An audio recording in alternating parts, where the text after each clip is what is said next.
Hai, assalamualaikum. Ginas di sini. Teman-teman, di video kali ini kita akan ngebahas tentang materi terakhir di pelajaran PPKN di kelas 10 semester 2 yang judulnya adalah Wawasan Nusantara dalam konteks NKRI. Nah, kita langsung aja ya. Di sini ada pokok bahasan yang akan kita pelajari nih di video kali ini. Yang pertama berkaitan tentang wawasan Nusantara, tentang pengertian, hakikat, dan asas-asas dari wawasan Nusantara. Kemudian ada lagi yang keduanya itu ada kedudukan, fungsi, dan tujuan dari wawasan Nusantara. Selanjutnya adalah yang yang ketiga maksudnya, yaitu Trigatra dan Pancagatra dalam wawasan Nusantara. Yang kemudian poin terakhir yang akan kita pelajari adalah berkaitan dengan peran serta warga negara dalam implementasi wawasan Nusantara itu sendiri. Oke, masuk ke bahasan yang pertama berkaitan dengan pengertian hakikat dan asas. Pengertian dari wawasan Nusantara secara sederhana berarti cara pandang bangsa Indonesia terhadap diri dan lingkungannya. Wawasan Nusantara sebagai wawasan nasional Indonesia pada hakikatnya merupakan perwujudan dari Kepulauan Nusantara sebagai satu kesatuan pertahanan dan keamanan. Jadi merupakan cara pandang seorang warga negara terhadap bangsa dan negaranya, sehingga kemudian kita bisa lihat di hakikat di mana wawasan Nusantara ini bertujuan untuk mempertahankan keutuhan Nusantara gitu, dalam pengertian cara pandang yang selalu utuh menyeluruh dalam lingkup Nusantara demi kepentingan nasional. Jadi bagaimana kemudian seorang warga negara itu memiliki citra diri dan lingkungan dalam konteks negara, dimana dia tuh punya punya tujuan untuk apa yang dia punya, di mana dia berada. Dia tuh tahu gitu bahwasannya keutuhan negara Indonesia ini diperuntukkan dan tujuannya itu adalah untuk kebersamaan gitu, untuk kesejahteraan bersama, intinya seperti itu. Jadi cara pandang yang harusnya dimiliki oleh setiap warga negara. Kemudian dalam wawasan Nusantara sendiri itu ada beberapa asas. Asas wawasan Nusantara merupakan ketentuan atau kaidah dasar yang harus dipatuhi dan ditaati, dipelihara demi tetap taat dan setianya komponen pembentuk bangsa Indonesia terhadap kesepakatan bersama. Jadi kita harus punya frame dulu nih, wawasan Nusantara itu artinya adalah berarti memiliki tujuan, prinsip dasar hidup kita berbangsa dan bernegara adalah untuk kepentingan bersama gitu loh. Jadi pengetahuan kita tentang Nusantara, kecintaan kita terhadap bangsa dan negara itu pada akhirnya adalah untuk kepentingan bersama, mensejahterakan seluruh elemen dari warga negara Indonesia kayak gitu. Nah, asas wawasan Nusantara ini berarti elemen-elemen yang harus ada gitu untuk mewujudkan wawasan Nusantara. Yang pertama itu harus ada kepentingan yang sama. Apa kepentingannya? Itu kesejahteraan bersama, bukan kesejahteraan pribadi, golongan, keluarga gitu, enggak ya. Meskipun kita perhatikan itu, tapi yang lebih utama adalah kesejahteraan bersama. Selanjutnya ada keadilan, jadi tidak ada pihak yang lebih diuntungkan, jadi harus sama-sama menguntungkan. Kemudian kejujuran, karena keadilan tanpa kejujuran itu nggak akan tercapai gitu ya. Ada solidaritas, kerjasama, dan wawasan Nusantara ini bisa terwujud ketika ada solidaritas dan kerjasama dalam mewujudkannya bareng-bareng gitu. Kemudian ada juga kesetiaan pada apa? Kesetiaan pada landasan-landasan negara yang kita jadikan acuan, yang kita jadikan dasar demi kepentingan bersama tadi. Oke, selanjutnya ini ada kedudukan, fungsi, dan tujuan dari wawasan Nusantara. Kita lihat di kedudukan dulu. Wawasan Nusantara merupakan ajaran yang diyakini kebenarannya oleh seluruh rakyat Indonesia dalam upaya mewujudkan cita-cita dan tujuan nasional. Jadi bisa disimpulkan gitu ya, wawasan Nusantara itu kedudukannya sebagai landasan visional dalam penyelenggaraan kehidupan nasional. Intinya dia sebagai landasan gitu, sebagai dasar dari kita berbangsa dan bernegara. Kedudukannya di situ.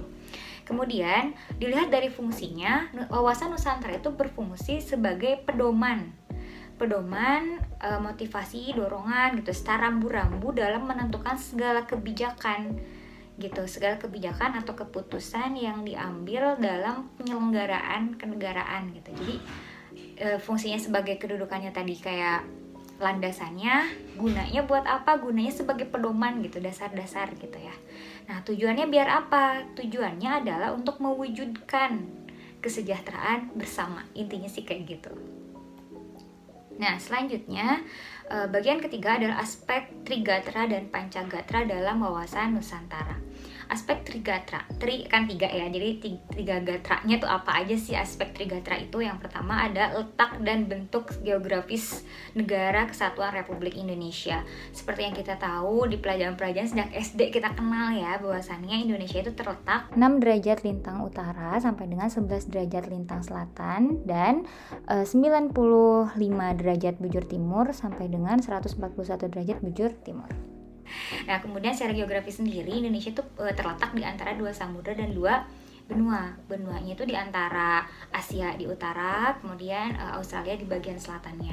Nah, sedangkan Indonesia juga diapit oleh 2 samudra, Samudra Pasifik dan Samudra Hindia. Nah, ini harus kita jadikan apa ya? Menjadi suatu pengetahuan yang kemudian kita jadikan dasar bahwasannya posisi Indonesia merupakan posisi yang strategis gitu di antara 2 kubu kekuasaan. Jadi kayak jalur perlintasan yang menjadi titik strategis, yang jadi titik inti gitu dari komunikasi dunia dari berbagai belahan gitu. Itu juga harus jadikan potensi dan juga harus kita jadikan potensi dan kita jadikan kewaspadaan gitu, karena banyak yang ingin dan tertarik untuk menguasai wilayah tersebut, wilayah kita NKRI gitu. Nah, dilihat dari bentuk negara Indonesia sendiri di peta dunia itu berbentuk kepulauan. Ya, kembali ya, negara kepulauan berarti punya potensi dan ancamannya tersendiri. Itu aspek Trigatra yang pertama. Kemudian ada lagi aspek Trigatra yang kedua. Kemudian yang kedua adalah keadaan dan kemampuan penduduk. Kita udah tahu nih wilayahnya seperti apa, karakteristiknya, terletak di mana. Yang kedua adalah berkaitan dengan orang-orang yang meninggali daerah tersebut, penduduk yang bercokol kemudian di wilayah NKRI, yaitu penduduknya. Dilihat dari beberapa faktor nih kondisi kependudukan kita. Yang pertama dari jumlah penduduknya. Kita memiliki jumlah penduduk yang besar, artinya kita punya people power yang mumpuni, tapi juga punya ancaman tersendiri dengan tingginya jumlah penduduk gitu. Karena bisa jadi kalau misalnya ada ketimpangan jumlah penduduk yang sangat besar tanpa diimbangi dengan sumber daya yang cukup, itu juga akan menjadi suatu kelemahan buat kita gitu. Kemudian faktor kedua dari kependudukan adalah komposisi dan kualitas penduduk gitu. Itu juga harus diperhatikan karena komposisi itu misalnya jumlah usia muda dan usia tua seimbang atau tidak, jumlah laki-laki dan perempuan seimbang atau tidak, karena komposisi ini akan menentukan kebijakan-kebijakan yang harus diambil selanjutnya sehingga kesejahteraan tadi bisa dirasakan oleh setiap warga negara. Selanjutnya adalah tentang distribusi penduduk. Konsentrasi penduduk di suatu tempat yang sangat padat juga akan memberikan dampak gitu. Misalnya Pulau Jawa nih sebagai pulau terpadat di Indonesia pasti punya potensi dan juga tantangan yang berbeda dengan daerah-daerah Indonesia yang lain gitu. Nah, lanjut ke yang ketiga, aspek Trigatra yang ketiga adalah keadaan dan kekayaan alam. Seperti kita tahu, kita sering membaca gitu, bahwasannya Indonesia merupakan salah satu negara dengan sumber daya alam yang sangat berlimpah dan beragam. Nah, namun ketidakmampuan kita dalam mengelola membuat kita ketergantungan dengan negara lain. Nah, itu juga harus kita pahami, kita jadikan keresahan bersama gitu ya ketika terjadi masalah di 3 aspek Trigatra tadi. Selanjutnya, nah tadi kan ada aspek Trigatra, sekarang ada Pancagatra dalam wawasan Nusantara. Pertama berkaitan dengan ideologi. Ideologi itu kayak dasar pemikiran haluan negara kita tuh sebenarnya apa sih gitu. Nah, seperti yang kita tahu, dasar negara kita, ideologi kita adalah ideologi Pancasila. Seperti itu, dimana Pancasila ini harus disosialisasikan sebagai ideologi yang humanis, religius, demokratis, nasional, dan berkeadilan. Kita punya dasar negara yang keren banget gitu, kayak 5 elemen kehidupan berbangsa bernegara tuh kayak udah lengkap, tinggal bagaimana kita memahami dan mengimplementasikan nilai-nilai yang terkandung di dalamnya.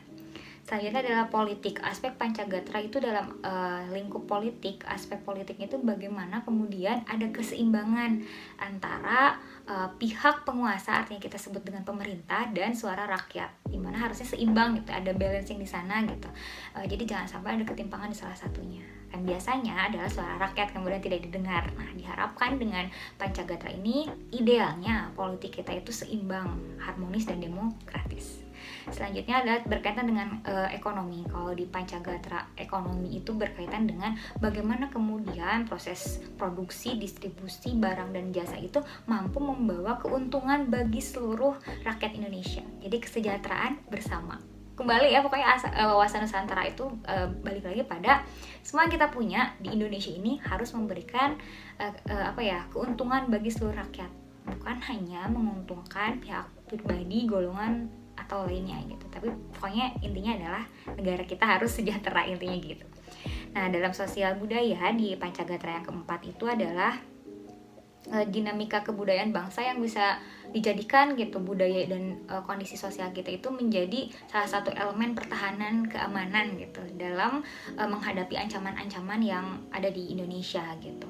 Kemudian pertahanan keamanan sendiri berisi keuletan dan ketangguhan bangsa Indonesia dalam mengatasi ATHG, ancaman, tantangan, halangan, dan gangguan ya, yang membahayakan identitas, integritas, dan kelangsungan hidup bangsa Indonesia. Jadi maksudnya pertahanan keamanan itu adalah bagaimana kita bisa mempertahankan keberlangsungan kemerdekaan yang kita punya saat ini gitu. Itu Pancagatra dan Trigatra.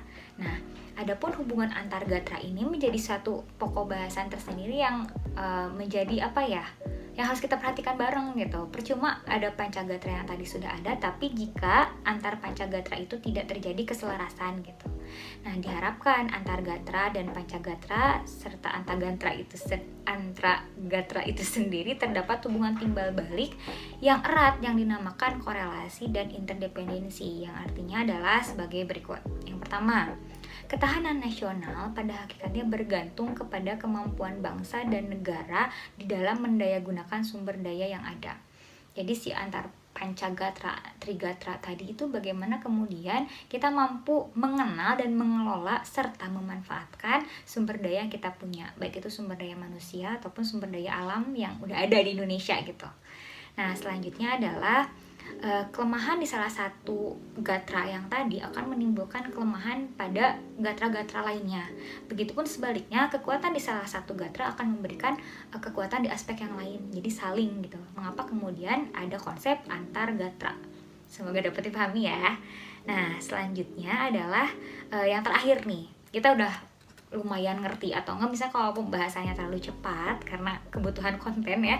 Nah, silakan dibaca kembali, sudah saya siapkan link PowerPoint yang bisa teman-teman download, atau pengen lebih lengkapnya lagi ada di PDF, ada di ebook yang juga sudah disertakan di kolom deskripsi. Oke. Nah, selanjutnya kita harus karena udah paham nih ceritanya tentang konsep asasnya seperti apa, antar gatra udah ngerti juga, kita akan langsung ngomongin peran serta warga negara dalam implementasi wawasan Nusantara. Terus peran kita di mana dong gitu. Nah, peran serta warga negara, jadi implementasi atau penerapan wawasan Nusantara harus tercermin pada pola pikir, pola sikap, dan pola tindakan yang senantiasa mendahulukan kepentingan bangsa daripada kepentingan pribadi atau golongan.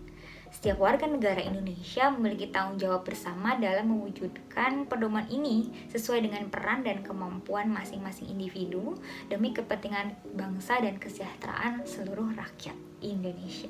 Jadi gitu ya, peran kita di mana dong? Peran kita itu adalah paham, kemudian bertindak, berpikir sesuai dengan pola wawasan ini yang dimana tujuannya adalah menciptakan kesejahteraan bersama.